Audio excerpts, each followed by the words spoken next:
오늘부터 사도행전을 강의하기 시작합니다.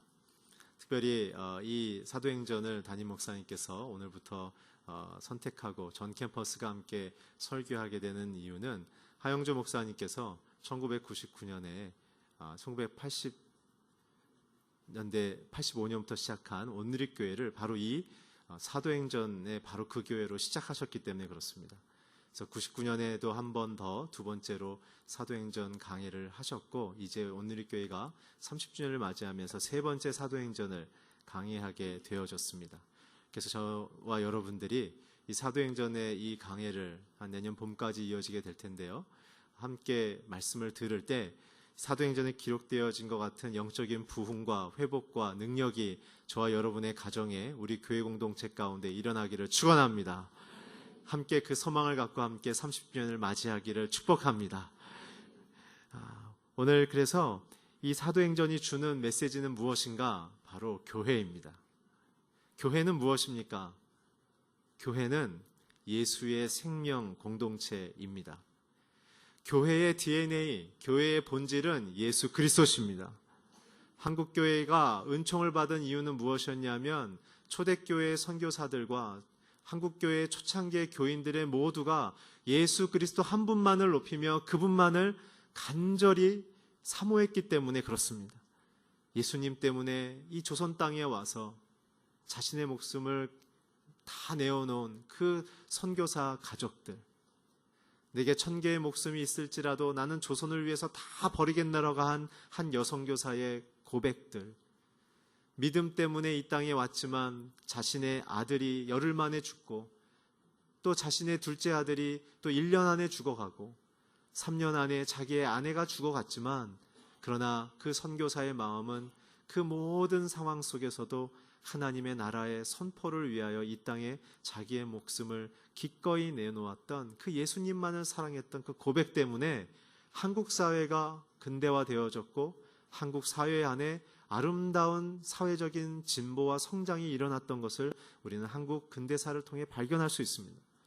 그러나 안타깝게도 오늘 현대사회에서는 한국교회 안에 그 순수했던 신앙, 주님이 그 자체의 본질이 있던 예수 그리스도에 대한 고백과 교회에 대한 순수한 사랑과 그 기대감을 잃어버렸기 때문에 아마도 교회의 그 본질의 능력을 현대 교회들은 많이 상실한 것 같습니다. 저와 여러분이 이 30주년을 맞이한 사도행전의 이 강해 설교를 통해서 다시 한번 성령의 능력이 우리 가운데 부어지기를 축원합니다. 예수의 그 사랑, 예수의 그 능력, 예수의 그 권능이 저와 여러분을 살릴 뿐만 아니라 우리의 가정을 살리고 우리의 공동체를 살릴 뿐만 아니라 대한민국 사회에 다가올 통일 조국 가운데 하나님의 나라와 영광을 선포하는 아름다운 예수의 계절, 예수의 심장을 가진 사랑의 군대로서, 사랑의 공동체로서 새롭게 변화되어지기를 주의 이름으로 축원합니다. 그것이 바로 교회입니다. 그래서 예수의 그 생명을 기뻐하는 교회, 예수의 부활을 감격하는 공동체, 그것이 교회입니다. 저는 2학기 그저께 우리가 개강 예배를 드렸는데요, 올 다음 주부터 드려질 순모임마다 예수의 생명으로 충만하기를 축원합니다. 모든 순모임마다 예수의 부활의 권능으로 새롭게 변화되어지는 아름다운 순모임이 되기를 주의 이름으로 축원합니다. 모든 눈물과 죄악과 한숨과 인간의 소리들은 떠나갈지어다. 예수의 음성과 터치만이 성령의 바람으로 각 순마다 새롭게 불어갈지어다. 그래서 우리가 살아나야 합니다. 예수님을 만나야 우리는 삽니다. 그것이 교회입니다. 성경은 그래서 교회를 세 가지의 형태로 얘기합니다. 사복음서에 나타난 교회는 씨앗입니다. 이미 충분하게 교회의 DNA는 예수 그리스도로 이 땅에 왔지만 아직 그 교회가 드러나질 않은 것이죠. 그래서 사복음서에 나타난 교회는 두 가지로 표현합니다. 천국 열쇠를 받은 공동체. 이제는 예수를 믿고 고백하면 우리는 영생을 얻고 그 나라에 들어갈 수 있습니다. 그 구원이 확실해지기를 축원합니다. 두 번째는 무엇이냐면 사단의 권세를 정복하고 승리한 승리의 공동체로 나타납니다. 예수 그리스도의 부활 신앙은 승리를 고백하는 것입니다. 두 번째, 오늘부터 보게 될 사도행전의 공동체는 두 가지입니다. 첫 번째는 성령이 이끄시는 공동체입니다. 어떨 때 인생의 권능과 능력이 드러나는가? 성령님이 이끄실 때입니다. 성령이 받기를 주님의 이름으로 축원합니다. 두 번째는 그 성령의 권능을 받은 성도들이 세상을 변화시키는 공동체로 드러나기 시작합니다. 권력도 없고 영향력도 없지만 예수를 믿는 그 삶을 실천함을 통해 로마가 뒤집히는 역사가 일어나게 됩니다. 우리가 갖고 있는 세상의 변혁의 방식을 버리십시오. 돈이 많고 힘이 있고 언권을 갖고 있고 사람들을 지배할 수 있는 그 키퍼슨이 되어야만 사람들을 지배하고 조정할 수 있겠다는 그 하나님을 떠난 세상의 변혁의 방식을 버리십시오. 진짜 세상을 변화시킬 수 있는 것은 목숨을 건 사랑입니다. 누군가를 한 사람을 위하여 죽기까지 사랑하면 세상이 변화되기 시작합니다. 우리는 그렇게 부름받은 자들입니다. 세 번째 교회의 형태는 서신서에 나타난 교회들인데 두 가지로 압축합니다. 첫 번째는 신의 성품에 참여하는 공동체입니다. 죄와 사망으로 타락하고 오염된 저와 여러분의 이 본성을 변화시켜서 예수 그리스도를 닮아가는 것입니다. 그래서 우리는 어딜 가든지 하나님이 드러나도록 그의 백성들이 가는 곳마다 그의 영광이 선포되는 것이 바로 그 성품을 우리가 닮아가는 것을 의미합니다. 고린도전서 13장처럼 사랑하십시오. 성령의 9가지 열매, 계시록에 나타난 10가지 열매처럼 그 열매를 맺으십시오. 그게 구원받은 자들의 본질입니다. 구원은 십자가로 구원받은 자들의 그 구원의 고백은 성도의 삶의 출발점입니다. 내가 예수 그리스도를 믿고 변화됐다고 고백했다면 그 이후부터 완성해야 될 그 목표는 성화의 과정입니다. 내가 하나님을 닮아가는 것입니다. 단순히 죄를 벗는 것으로 우리의 성도된 삶의 목표를 이룬 것이 아닙니다. 그건 출발점입니다. 이제 이 땅에서 영생을 살아가는 성도들의 이 내용, 컨텐츠들, 세상을 뒤집을 수 있는 그 내용을 만들어가는 것이 이 교회 공동체의 목적이자 부르심입니다. 저는 그래서 이 사도행전을 통해서 저와 여러분이 그리스도를 닮아가는 역사가 일어나길 주의 이름으로 축원합니다. 서신서의 두 번째 목표는 무엇이냐면 고난을 기쁘게 받는 것입니다. 복음으로 인한 고난을 기쁘게 받는 공동체, 그게 교회입니다. 세상이 주는 위협을 두려워하지 않는 것입니다. 우리가 부활하신 주님을 만났다면, 세상을 승리한 주님을 경험했다면 우리는 두려울 것이 없습니다. 그것이 두렵다면 우리는 아직 주님을 만난 게 아닙니다. 교회에 나온다고 다 부활을 경험한 성도들이 아닌 것이죠. 말씀 속에, 기도 속에, 자신의 삶 속에 예수 그리스도가 참된 메시아임을 고백하며 부활한 주님을 만나야 하는 것입니다. 그게 사도행전의 본질입니다. 오늘 이 세 가지의 형태의 교회를 통해 주님이 보여주고 약속하고 우리에게 허락하신 교회를 통해 우리의 형식적인 신앙, 막연한 신앙, 자기중심적인 신앙, 몽롱한 신앙에서 깨어져서 이제 부활한 주님을 만난 신앙으로 돌아가기를 주의 이름으로 축원합니다. 그래야 변화가 시작됩니다. 오늘 본문 1절과 2절을 함께 읽어주시길 바랍니다. 시작.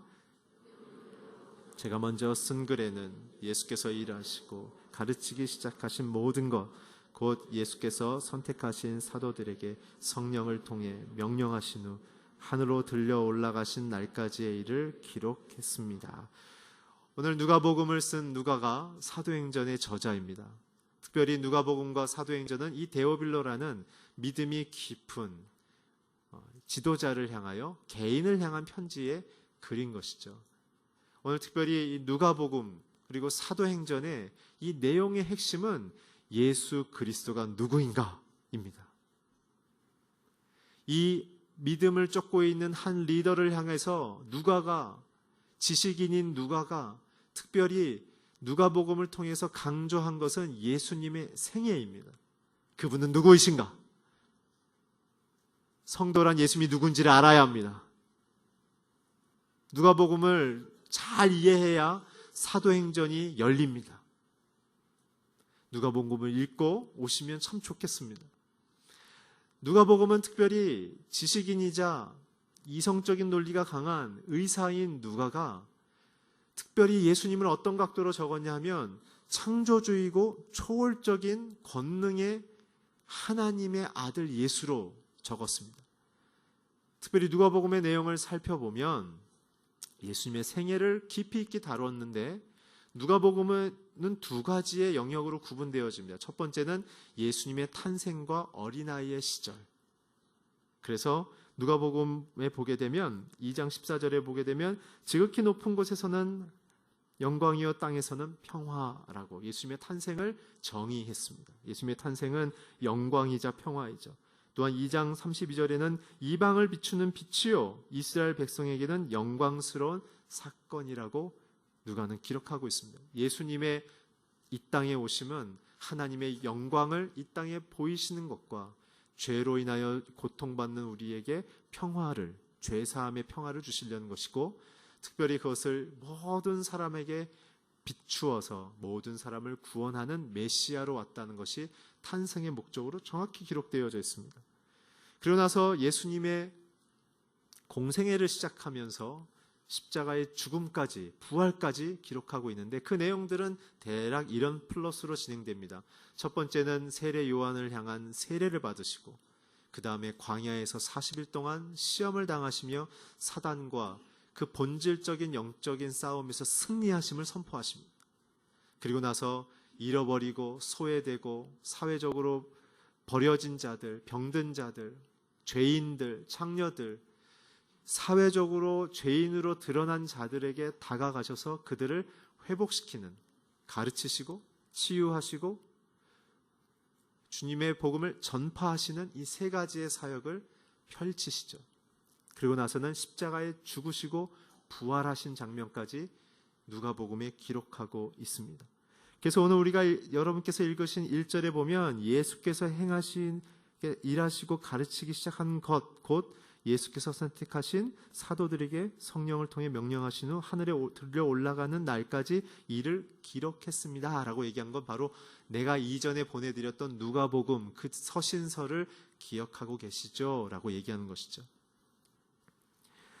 예수의 생애는 구원이고 죽음과 부활로 압축할 수 있습니다. 이 얘기는 무엇입니까? 이제 예수님의 부활 사건 뒤에 찾아오실 성령 하나님에 대한 예고편을 오늘 사도행전 1장 1절 2절에서 선포하고 있는 것입니다. 오늘 그걸 통해서 우리가 발견하는 것은 무엇입니까? 교회의 시작은 예수님이란 것입니다. 사람이 아닙니다. 교회의 주인은 예수 그리스도십니다. 그래서 교회는 오직 예수님만을 의지하며 그분만을 고백하며 그분만을 선포해야 하는 것입니다. 교회가 언제 망가지고 무너지는가? 사람들이 주인 노릇할 때입니다. 목사도 교회 주인 아닙니다. 장로도 교회 주인 아닙니다. 권사, 집사, 어떤 자들도 교회의 주인이 될 수 없습니다. 오직 교회의 주인인 것은 성자 예수님, 그리고 성자 예수님 이후에 다가오시는 성령 하나님께서 교회의 주인이십니다. 그래서 우리는 모두 죄 사함을 받은 자로서 그분 앞에 엎드려 그분의 음성을 들으며 그분의 뜻을 구하며 살아가는 것이 성도들의 특권입니다. 그래서 교회는 하늘과 땅이 만나는 역사적인 현장인 것입니다. 그래서 교회는 세상의 유일한 희망이요 대안인 것입니다. 교회 공동체는 그래서 하나님이 마음껏 역사하시는 장소입니다. 그래서 교회에 와야만 구원이 있는 것입니다. 그래서 교회에 와야만 예수 그리스도를 만날 수 있는 것입니다. 그래서 예수님을 만나야만 우리는 생명을 얻는 것입니다. 그래야 저와 여러분이 살아나며 우리의 가정이 사는 것입니다. 예수 그리스도를 만나기를 주의 이름으로 축원합니다. 예수님도 어떤 예수님을 만나야 합니까? 이 땅에 오신 역사장 예수님을 고백하는 것, 그것으로 부족합니다. 이 땅에 오셔서 사람들을 치유하고 회복하고 가르치신 예수님을 고백하는 것, 그것으로 부족합니다. 십자가에 죽으신 예수님을 고백하며 감사하는 것, 그것도 부족합니다. 어떤 예수님을 고백해야 되는가? 그 모든 것을 통과하시고 부활하신 예수님, 오늘도 살아계셔서 우리를 만나주시고 역사와 민족을 통치하시는 그 부활하신 창조주여 통치자인 예수님을 만날 때 그때 우리는 진짜 예수님을 만난 것입니다. 사도행전을 통해서 우리가 그 가슴 뛰는 주님을 만나기를 주의 이름으로 축원합니다. 그것이 오늘 1절과 2절을 통해 던져주는 누가의 우리를 향한 간절한 외침입니다. 3절부터 5절을 같이 읽어주시기를 바랍니다. 시작. 예수께서 고난당하신 후 자신이 살아계심을 여러 가지 확실한 증거 사도들에게 직접 보여주셨고 40일 동안 그들에게 나타나 하나님 나라에 대한 일을 말씀하셨습니다. 그들과 함께 모였을 때 예수께서 이렇게 명령하셨습니다. 예루살렘을 떠나지 말고 너희가 내게 들은 대로 내 아버지가 약속하신 선물을 기다리라. 요한은 물로 세례를 주었지만 너희는 며칠 안에 성령의 세례를 받을 것이다. 이제 누가가 예수님의 생애에 대한 것을 기억하십시오라는 첫 번째 이야기를 하고 두 번째에 대한 이야기를 합니다. 내가 이제부터 얘기할 것, 특별히 이제 예수님의 죽음 위에 오실 성령 하나님의 오시기 위해서 데오빌러여 당신이 반드시 기억하고 고백해야 될 것이 있습니다. 그게 무엇이냐면 예수님께서 부활하신 이후에 이 땅에 머무신 40일 동안의 그 일들을 반드시 기억하셔야 합니다. 왜 예수님이 40일을 머무셨을까요? 라고 얘기하는 것입니다. 그것은 바로 한마디로 압축했습니다. 하나님 나라에 대한 일들을 40일 동안 말씀하신 것이다 라는 겁니다. 예수님이 부활하신 이후에 많은 제자들에게 보이시고 특별히 그 40일 동안 집중적으로 말씀하셨던 그 핵심 메시지의 포인트는 하나님 나라에 관한 일이라는 것입니다. 이것을 알아야 우리의 인생에 성령님이 들어오십니다. 오순절 사건이 일어나는 것은 언제인가? 이 6월절에 40일을 보낸 이후에 10일 뒤에 성령님이 임하신 것입니다. 성령님이 임하시기 위해서는 하나님 나라에 관한 일을 우리의 마음속에 받아들여야만 성령님을 받을 수 있습니다. 오늘 그래서 이 누가가 얘기하는 이 이야기를 귀 기울여 들으십시오. 막연한 신앙에서 떠날 수 있는 방법, 나중심적인 이성적인 신앙에서 떠날 수 있는 방법, 오늘 여기에 있습니다.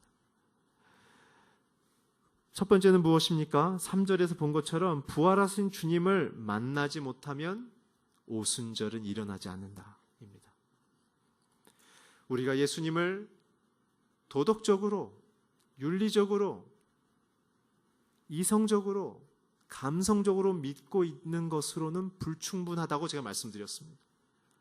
오늘 분명히 얘기했습니다. 40일 동안 거니시며 말씀하시는 그 살아계신 부활하신 예수님을 만나셔야 합니다. 오늘 그 예수님을 만나기를 소망하셔야 합니다. 오늘 내 안에 부활하신 예수님이 계신다면 우리는 예수님께 사로잡힌 자로 삽니다. 말할 때도 예수님이 뭘 기뻐하실까를 생각하며 말하며 무슨 사회활동을 하든 간에 이것이 하나님이 기뻐하시는지를 생각하며 행동하기 시작합니다. 그리고 연약하고 약하고 버려진 자들을 위해서 찾아가기를 기뻐하며 내 인생을 쏟아내기 시작합니다. 옥합을 깨트린 여인처럼 내 삶을 깨트리는 것이 기뻐지기 시작합니다. 교회에 예배에 열심히 출석하는 것으로 부활하신 주님을 만났다고 얘기할 수 없습니다. 큐티 열심히 하는 것으로 부활하신 주님을 만났다고 얘기할 수 없습니다. 내 안에 자기의 목숨을 버리신 예수님에 대한 감격의 눈물이 있는가? 그 예수님 때문에 내가 가슴이 뛰고 있는가? 오늘 그 예수님 때문에 어떤 환경에 있든지 간에 인생의 살 소망을 붙잡고 있는가? 오늘 내가 입만 열면 그리스도의 사랑을 전파하기 위해서 내 가슴이 뛰고 있는가? 이게 부활하신 주님을 만난 자들의 특징입니다. 말하지 않아도 눈물 나고 힘겨운 자들 옆에서 그냥 손잡아주고 자꾸 그 사람이 생각나는 거예요. 어떻게 하면 그 사람을 살릴 수 있을까? 그런 것을 생각하는 자들이 예수의 심경을 갖고 있는 자들입니다. 전 여러분들의 마음속에 그 부활하신 주님의 그 사랑의 능력으로 여러분들을 통해 여러분들의 가정과 여러분들의 주변에 있는 사회에 관계하는 자들이 그리스도의 심경에 감동을 받기를 주의 이름으로 축원합니다. 주님이 여러분들을 기억하는 인생을 살기를 주의 이름으로 축원합니다. 우리는 지성으로 세상을 변화시킬 수 있었다면 대한민국은 이미 10번은 바뀌어야 합니다. 지성이 사람을 바꿀 수 없습니다. 돈도 사람을 바꿀 수 없습니다. 오직 생명을 버리신 예수 그리스도의 사랑을 받아들인 자들만이 자기의 인생의 고통과 아픔으로부터 탈출하며 세상을 변화시킬 수 있는 권능을 받게 되어집니다. 그것을 우린 초대받았습니다. 두 번째는 무엇입니까? 하나님의 나라의 일을 알아야 된다는 것입니다. 자, 그 하나님의 나라의 일이란 무엇입니까? 예수님께서 마지막 유언처럼 우리에게 던져주셨던 바로 그 지상명령입니다. 우리 자막을 통해 마태복음 28장 18절에서 20절을 함께 읽겠습니다. 시작. 그때 예수께서 다가오셔서 그들에게 말씀하셨습니다. 하늘과 땅의 모든 권세가 내게 주어졌다. 그러므로 너희는 가서 모든 민족을 제자로 삼아 아버지와 아들과 성령의 이름으로 세례를 주고 내가 너희에게 명령한 모든 것을 그들에게 가르쳐 지키게 하라. 보라, 내가 세상 끝날까지 너희와 항상 함께 있을지어다. 아멘. 하나님의 나라이란 두 가지로 압축할 수 있습니다. 세례를 주는 것입니다. 세례를 주는 것은 무엇입니까? 죄인에서 하나님의 자녀로 옮겨지는 것입니다. 주님이 내 인생에 살아있는 생명임을 고백하는 감격과 영생을 얻는 축제인 것입니다. 이 사도행전을 통해서 식어버린 신앙, 잃어버린 첫사랑, 굳어져버린 내 인생의 신앙의 근육들이 변화되기를 주의 이름으로 축원합니다. 다시 한번 세례를 받는 그 감동과 같은 기적과 같은 변화의 심경들이 우리 안에 일어나기를 축복합니다. 두 번째는 무엇입니까? 주님이 가르치신 모든 가르침을 내가 누군가에게 다시 가르쳐서 그들이 그것을 끝까지 세상 끝날까지 지키며 사는 것입니다. 남편이 아내를 복음으로 가르치기를 바랍니다. 아내가 남편을 복음의 내용으로 섬기며 영향을 주길 바랍니다. 부모가 자녀들을 복음의 내용으로 가르치기를 주의 이름으로 축원합니다. 나중에 후회하지 마십시오. 기회가 있을 때 복음의 가르침 안에 거하시기 바랍니다. 그래서 이 제자도 세례를 통하여 믿음의 사람들이 하나님 앞에 헌신함을 통하여 종국에 이루어지는 것은 무엇입니까? 세상의 구원입니다. 그렇다면 성도는 오늘 내 안의 세례의 감격과 하나님의 아들 예수의 가르침의 그 능력을 소유하며 세상을 향하여 영향력을 뿜어내고 있어야 하는 것입니다. 오늘 저와 여러분의 기도의 내용과 방향은 무엇입니까? 오늘 저와 여러분의 인생의 영향력의 행동의 목표와 내용은 무엇입니까? 막연한 신앙에서 떠나기를 주의 이름으로 부탁드립니다. 살아계신 부활하신 주님 앞에 살아가는 권능 있는 성도가 되기를 주의 이름으로 축원합니다. 그래서 주님이 세상 끝날까지 함께 하시는 성도가 되시길 주의 이름으로 축원합니다. 그것이 바로 하나님의 일인 것입니다. 첫 번째는 부활하신 주님을 만나야 하며 두 번째는 하나님의 일에 대하여 우리가 알고 살아가야 합니다. 세 번째는 무엇입니까? 약속하신 것을 기다려야 합니다. 4절에 보면 예루살렘을 떠나지 말고 너희가 내게 들은 대로 내 아버지가 약속하신 선물을 기다리라. 두 가지를 해야 합니다. 첫 번째는 예루살렘을 떠나지 말아야 합니다. 무엇입니까? 하나님이 말씀하시긴 전에는 행동하지 말라는 겁니다. 저와 여러분의 인생에 늘 굴레와 같이 실패하는 이유는 하나님이 말씀하시기 전에 내 본성과 내 뜻대로 행동해서 인생이 늘 실패하는 것입니다. 하나님의 권위 아래 거하실 때 보호가 있습니다. 두 번째는 무엇입니까? 약속을 된 선물을 기다리는데 중요한 건 예수님이 주시는 게 아니라 성부 하나님이 주신다는 것입니다. 예수님은 성부 하나님과 우리를 연결하시는 중보자이신 것이죠. 오늘 그래서 예수님의 가르침은 우리를 하나님께로 이끌어갑니다. 내 종교적인 열심, 내 종교적인 희생으로는 하나님을 만날 수 없습니다. 오직 예수님의 가르침대로 살아야만 내 영적인 눈이 열리며 영적인 마음의 문이 열리며 그것이 사회적인 영향력으로 열매 맺게 되어진 것입니다. 기억하십시오. 주님이 내가 너에게 가르친 것을 지킬 때만 내가 세상 마지막 날 너를 기억할 거라고 얘기했습니다. 열심히 나가서 참여하는 것으로 불가능합니다. 하나님을 사랑하며 내 이웃을 내 몸처럼 사랑하라는 그 두 가지의 인생의 기둥을 실천하고 있을 때만 우리는 약속된 선물을 받을 수 있습니다. 자기의 해석을 버리십시오. 성령의 인도를 구하십시오. 성경 안에 기록되어 있는 예수님의 삶을 따라 사십시오. 그렇지 않는다면 우리는 종교인으로 살아갈 수밖에 없습니다. 내용은 하나도 안 변하고 문화만 갈아치운 거예요. 기독교적인 문화, 기독교적인 언어, 기독교적인 표현을 배웠지 예수님은 없는 거예요. 오늘 대전오늘교회 모든 성도들은 오늘 누가가 약속하고 기록한 것처럼 예수님이 약속하신 것처럼 모든 약속된 성령을 받고 그 권능으로 기쁘게 살아가시길 주의 이름으로 축복합니다. 그랬을 때 그 성령을 어떻게 받을 것인가? 5절에 나와 있습니다. 요한은 물로 세례를 주지만 우리는 며칠 안 돼요. 결과적으로 봤을 때는 10일이죠. 10일 후에 성령을 세례로 받을 것이다.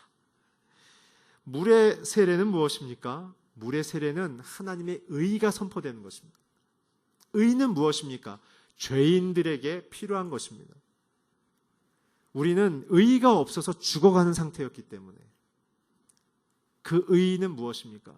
누가복음에 예수님께서 세례를 받는 장면에서 예수님께서 이렇게 선포하셨습니다. 내가 하나님의 의를 드러내러 왔다. 그 의는 두 가지라고 제가 설명드렸습니다. 첫 번째는 공의요, 두 번째는 칭의입니다. 공의는 무엇입니까? justification. 죄인이 죄인됨의 심판을 선포하는 것입니다. 저와 여러분은 죄인입니다. 그래서 예수님이 죽으시고 부활하신 것입니다. 두 번째 칭의는 무엇입니까? 그 심판을 박태영에게 그리고 여러분들에게 행하지 않고 예수님이 박태영이 되셔서 여러분이 되셔서 내가 죽어야 될 그 심판의 대가를 대신 지불하신 겁니다. 잘 기억하십시오. 내가 되셔서 죽으신 겁니다. 예수님의 그 십자가는 나의 십자가입니다. 칭의는 무엇입니까? 그 형벌을 우리가 패스오버, 유월절처럼 넘어가게 하셔서 저와 여러분의 인생 속에 하나님의 자녀라는 신분의 변화를 주신 겁니다. 이제는 사단이 우리를 참소하지 못합니다. 속지 마십시오. 우리의 심경 속에 그리스도의 십자가가 있다면 우리는 다시 돌아갈 수 없습니다. 다시 죄로 돌아갈 수 없습니다. 유혹에 빠질 수 있겠지만 다시 죄로 돌아갈 수 없습니다. 그게 바로 의입니다. 그래서 물의 세례는 죄인들이 죄인임을 고백하며 하늘아버지의 구원을 감사하며 고대하는 심경으로 돌아가는 것입니다. 오늘 이게 구원의 시작입니다. 부활하신 주님을 만나는 시작입니다.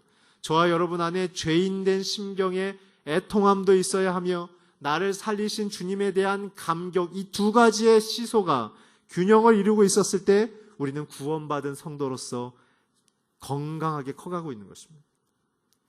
성령의 세례는 무엇입니까? 성령의 세례는 이것입니다. 우리에게 생명을 주시는데 이제는 하나님이 우리 안에 거하시기를 결정하신 겁니다. 왜 그런 모델을 취하셨을까요? 그것은 바로 창세기에 보면 나타나고 있습니다. 인간의 원래 정체성은 무엇입니까? 생명, living spirit입니다. 우리는 human being이 아닙니다.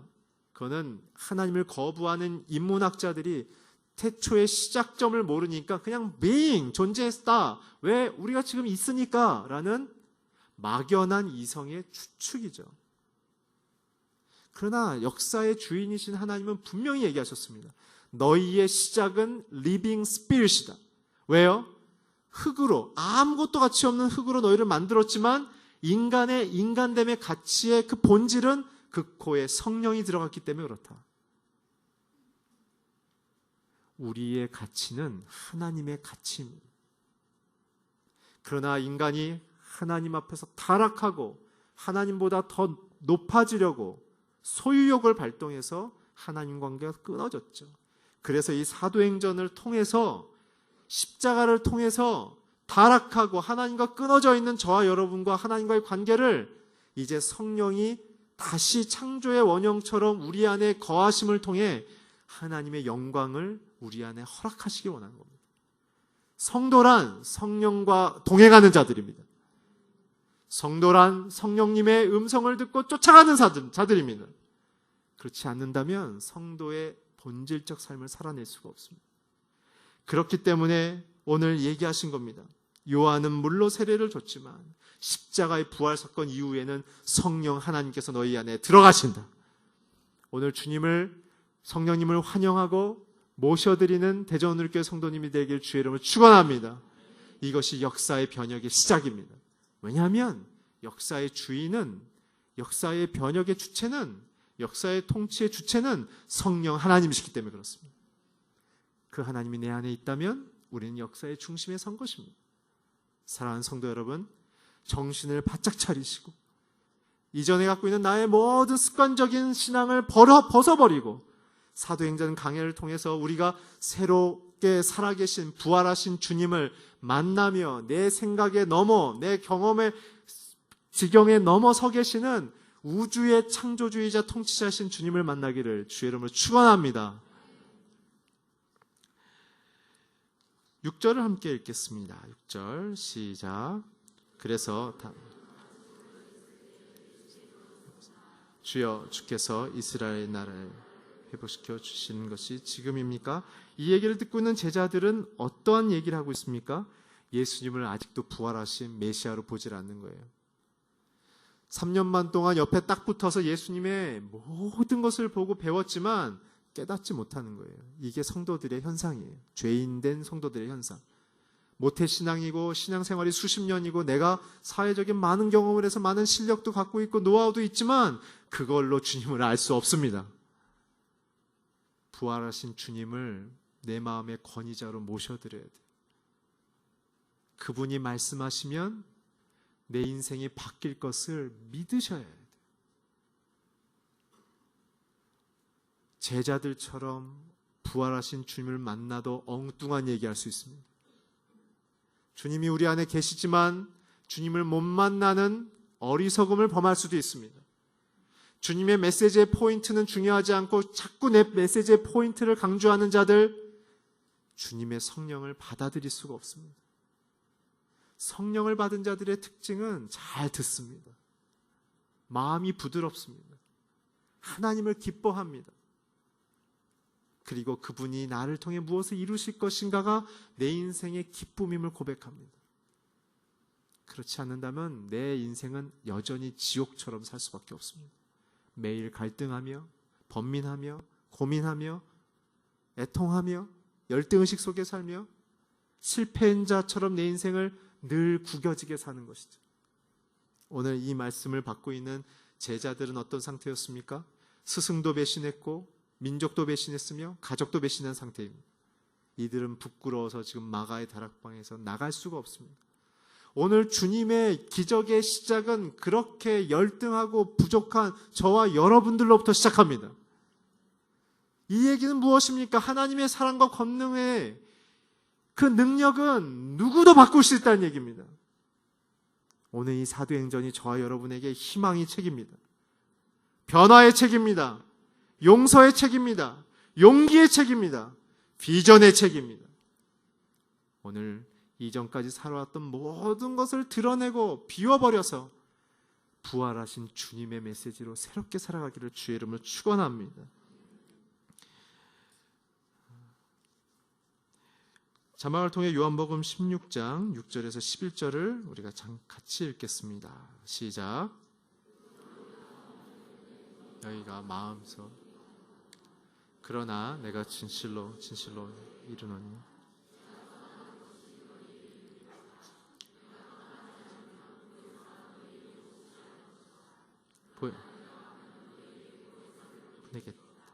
보혜사가 오시면 죄에 대해 의에 대해 심판에 대해 세상을 책명하실 것이다. 죄에 대해라 한 것은 사람들이 나를 믿지 않기 때문이요 의에 대해라고 한 것은 내가 아버지께로 가므로 너희가 다시는 나를 볼 수 없기 때문이요 심판에 대해서라는 것은 이 세상의 통치자가 심판을 받았기 때문이다. 오늘 주님께서는 이러한 제자들의 상태를 이전에도 지속하고 있었기 때문에 분명하게 얘기하셨습니다. 내가 너희들에게 가면 성령님께서 너희를 가르쳐 주실 거야. 밝히 가르쳐 주실 거야. 그러니까 의에 대해, 심판에 대해 정신을 바짝 차리고 살아라. 사복음서에서 특별히 강조하는 것은 무엇이냐면 심판이 있을 것인데 심판을 통과하는 자들이 성도다. 그게 가르쳐 주시는 거예요. 통과하기 위해서는 십자가의 부활을 받아들여야 한다. 그리고 이 생에서는 가르친 대로 살아야 한다. 이게 사복음서의 뼈대인 것이에요. 오늘 성령님을 통해 우리가 우리의 죄악된 본성을 버리고 하나님의 의의 자녀로 살아가기를 주의 이름으로 축원합니다. 9절에서 11절을 우리 같이 읽겠습니다. 시작. 예수께서 이 말씀을 하신 뒤 그들의 눈앞에서 올라가셨습니다. 그리고 예수의 모습이 이내 구름 속으로 사라져 보이지 않게 됐습니다. 그들은 예수께서 올라가시는 동안 계속 하늘을 뚫어지게 쳐다보고 있었습니다. 그런데 갑자기 흰옷을 입은 두 사람이 그들 곁에 서서 갈릴리 사람들아 왜 여기 서서 하늘만 쳐다보고 있느냐.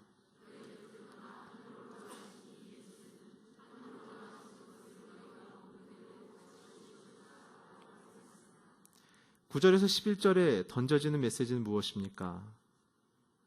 6절에서 보신 것처럼 예수님의 관심은 하나님의 일이었습니다. 모든 민족이 세례를 받고 모든 민족이 제자로 사는 것이죠. 그래야 구원받을 수 있으니까. 제자들의 관심은 무엇이었습니까? 여전히 정치적인 힘을 얻어서 자신들이 세상에서 어떤 보상을 원하는 민족의 자유와 독립에 대한 관심이 있었죠. 그랬을 때 주님은 뭐라고 얘기했습니까? 그 정하는 시기와 때는 아버지께 있지 너희에게 있지 않다라는 거예요. 이제 성령을 받아들이는 자들의 심경의 중심의 큰 변화의 핵심은 무엇이냐면 하나님의 결정권, 역사와 내 인생과 시간과 자연과 모든 것에 대한 결정권이 하나님께 있다라는 그 믿음의 고백으로 돌아가는 것입니다. 그랬을 때 성령님을 받아들일 수 있는 심경으로 바뀌는 것이죠. 저는 사도행전을 통해서 저와 여러분의 마음이 이렇게 바뀌길 바랍니다. 하나님이 내게 원하시는 것을 기뻐하는 심경으로 돌아가기를 축원합니다. 그래서 9절에서 11절을 통해서 우리에게 말씀하시는 건 이것입니다. 오순절 사건이 일어나려면 내 인생의 결정권자이신 부활하신 주님을 봐야 된다 그거예요. 성령이 임하려면 부활하신 주님을 내가 바라보며 주목하며 집중하며 그분이 내게 이루실 뜻만을 갈망해야 한다 그거예요. 약속을 주시고 제자를 남기며 올라가신 주님을 끝까지 바라보는 그 제자들, 우리의 심경이 되기를 바랍니다. 우리의 인생 속에 갖고 있는 나를 보호할 수 있는, 예수님 대신 보호할 수 있는 인생의 안락함을 경계하십시오. 감사하는 조건이지 그것 안에 빠져서 주님을 놓치지 않기 바랍니다. 여러분에게 허락하신 직장, 여러분에게 허락하신 가정의 안락함들, 오늘 그것 안에 갇히면 예수님을 만날 수 없습니다. 오늘 사도행전을 첫 시작한 이 첫 주일에부터 시작해서 매일매일 순간마다 하나님의 일이 우리의 인생에 일어나기를 주의 이름으로 축원합니다. 매일매일 세례를 받는 것 같은 새로운 감격이 일어나기를 축복합니다.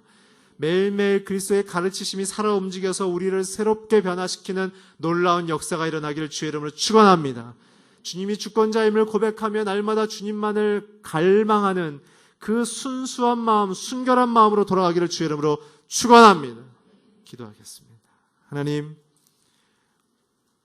우리에게 보여주신 참된 예수님의 부활 사건의 그 실체가 우리의 인생의 개인의 고백으로 변화되게 하여 주시옵소서. 그 주님을 인격적으로 만나는 역사가 일어나게 하여 주시옵소서. 우리의 인생 속에 하나님의 일이 가득 충만케 하여 주시옵소서. 예수 그리스도의 이름으로 기도했습니다. 아멘. 영상을 보시고